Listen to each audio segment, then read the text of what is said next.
नमस्कार, भाग्यशेष वार्ता डिजिटल मीडियामध्ये आपलं सहर्ष स्वागत करत आहे। आज रोजी नांदेड येथील शासकीय विश्रामगृहात बुरुड समाजाची आढावा बैठक उत्साहात संपन्न झाली, अशी माहिती आमचे नांदेड प्रतिनिधी अमोल बचोटे यांनी दिलेली आहे।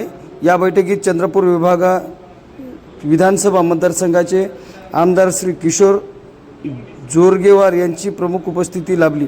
समाजातील विविध प्रश्न, अडचणी आणि विकासाच्या विषयावर या वेळी सखोल चर्चा करण्यात आली। बैठकीदरम्यान बुरुड समाज बांधवांनी शिक्षण, रोजगार, शासकीय योजना, समाजाच्या विकासासाठी आवश्यक सुविधा तसेच युवकांना संधी उपलब्ध करून देण्यासाठी आपल्या समस्या मांडल्या आहेत। आमदार किशोर जोरगेवार यांनी समाजाच्या प्रश्नांकडे गांभीर्याने लक्ष देत शासन स्तरावर पाठपुरावा करून योग्य तो न्याय मिळवून देण्याचे आश्वासन दिले। यावेळी समाजातील ज्येष्ठ नागरिक, युवक आणि विविध पदाधिकारी मोठ्या संख्येने उपस्थित होते। समाज एकजुटीने पुढे आला तर विकासाच्या नवीन संधी निर्माण होतील असा विश्वासही मान्यवरांनी व्यक्त केला। कार्यक्रमात उपस्थितांनी समाज संघटन मजबूत करण्यावर भर देत आगामी काळात अशाच बैठका नियमित घेण्याचा निर्णय व्यक्त केला। बुरुड समाजाच्या विकासासाठी आयोजित करण्यात आलेली ही आढावा बैठक सकारात्मक आणि प्रेरणादायी वातावरणात पार पडली।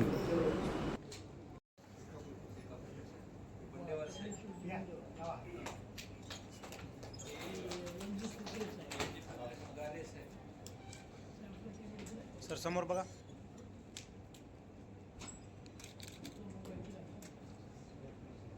की तो राहिलेला नाही, कारण प्लास्टिकचं सर्व काम चालू झाल्यामुळे सूप जोडीला आता तेवढं काही व्हॅल्यू राहिली नाही साहेब। तर कृपया साहेब मी विनंती करतो समाजाच्या वतीनं की आपण काहीतरी समाजाच्या आहे देतो, फोटो काढले देतो निवेदन।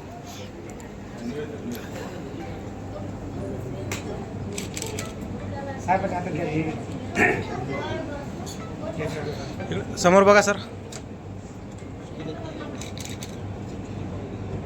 बांधवांनो, माता भगिनींनो,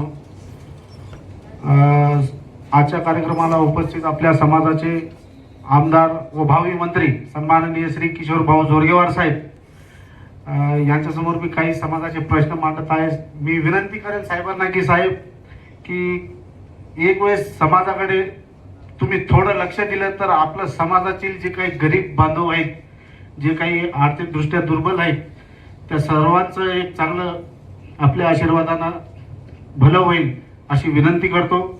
साहेब, आपल्या बुरुड समाजातील बरेच युवक माता भगिनींनी असे आहेत की हातावर त्यांचं पोट आहे, बांबू आणणे, सोमतुरड्या बनवणे, बाजारमध्ये जाऊन विकणे, आता तो धंदा आता तुम्हालाही माहित आहे साहेब की तो राहिलेला नाही, कारण प्लास्टिकचं सर्व काम चालू झाल्यामुळे सूप जोडीला आता तेवढं काही व्हॅल्यू राहिली नाही साहेब।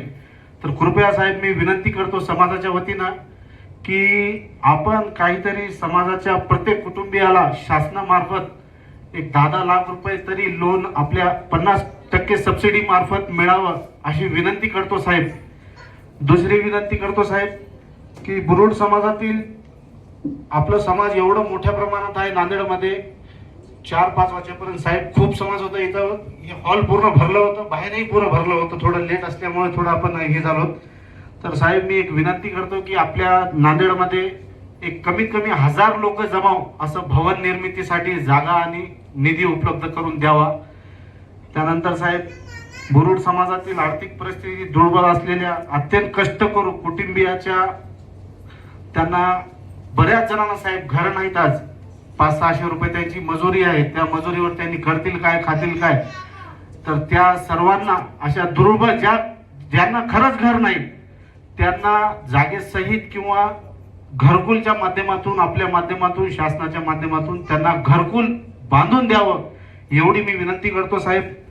आणि त्यानंतर नांदेड जिल्ह्यातील आपलं एकमेव समाज मंदिर बुरुड समाजाचे जे काही आहे त्याच्या उर्वरित बांधकाम रखडलेलं आहे साहेब, त्या निश्चितपणे माता महाकालीच्या नगरीतून मी आलेलो आहे आणि ते माता महाकालीचं मंदिरही इथे आहे आणि भक्तही खूप आहे.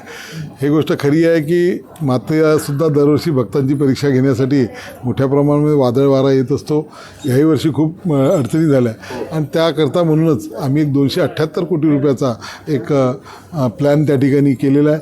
माता महाकाली मंदिराजवळ कोणत्याही प्रकारची जागा स्वतःची नाही आणि ते आर्कॉलॉजिकल डिपार्टमेंटकडे येत असल्यामुळे आपल्या मंदिराच्या 100 मीटर परिसरामध्ये आम्हाला कोणत्याही प्रकारची सुविधा करता येत नाही.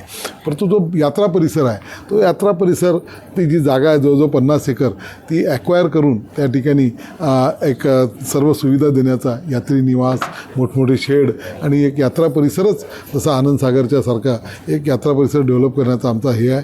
आणि तुम्ही एक बघितलं असेल की काही वर्षापासून पूर्ण व्यवस्था झाली म्हणणार नाही, परंतु बरीच आम्ही तो परिसर साफ करून काही व्यवस्था त्या ठिकाणी करू लागलो आहे. त्याचा विकास येणाऱ्या काळामध्ये निश्चितपणे देवेंद्रजी फडणवीससुद्धा माननीय मुख्यमंत्री महोदय हे ते देवीचे भक्त आहेत, ते चंद्रपूर जिल्ह्याचे आहे, ते करू. दुसरा विषय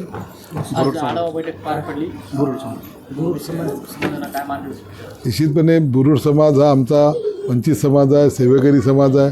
बांबूपासून सुपटोपल्या बनविणे, शेतकऱ्यांच्या उपयोगी वस्तू बनवणे यामध्ये राहिला आहे. परंतु जे फायदे मिळायला पाहिजे बुरुड समाजाला ते मिळालेलं नाही आहे आणि म्हणून बुरुड समाजाच्या मागण्या ज्या आहेत जी आहे की आम्हाला 1500 फूट बांबू मिळाला पाहिजे. आमच्या समाजाकरता एक सभागृह या ठिकाणी मिळालं पाहिजे. मुलांच्या शिक्षणासाठी घराची योजना या ठिकाणी प्रभावीपणे लागू झाली पाहिजे.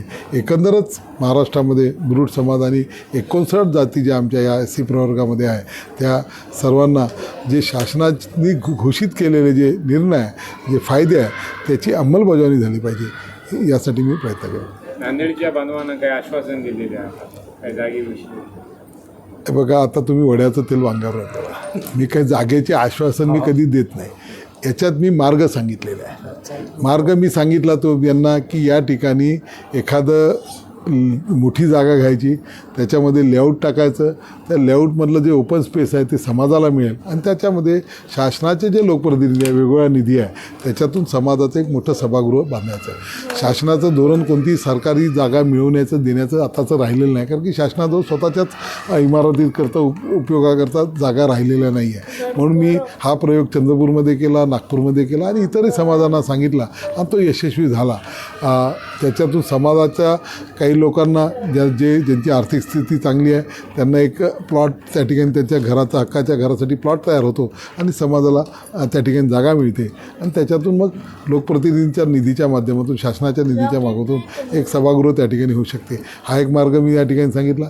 आणखी अनुषंगिक गोष्टी जसं रमाई योजना असेल तर ती SC प्रवर्गातील लोकांसाठी आहे, त्याचा लाभ घेण्याच्यासाठी आहे.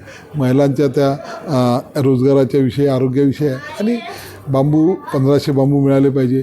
ते मिळवण्यासाठी आपल्याला काय करावं लागेल, कारण की अनेक कुटुंबाजवळ अजूनच बसोड वह्या नाही आहे, बांबू बुरुड वह्या या संपलेल्या, कारण की बांबू मिळत नाही म्हणून त्या हे झालेल्या आहे, म्हणजे निर्जीव झालेल्या आहेत. त्याला पुनर्जीवित करावं लागेल. नव्यानं ते आपल्याला त्या वया घेऊन आपण जंगलामध्ये जाऊन शासनाचा आपणकडे न जाता आपण सरळ शासनाची परवानगी घेऊन जंगलातमध्ये जाऊन आपल्याला जो योग्य हिरवा बांबू पाहिजे, कामायोग्य, तो बांबू तोडण्याची परवानगी आपल्याला घ्यावी लागेल. ओके.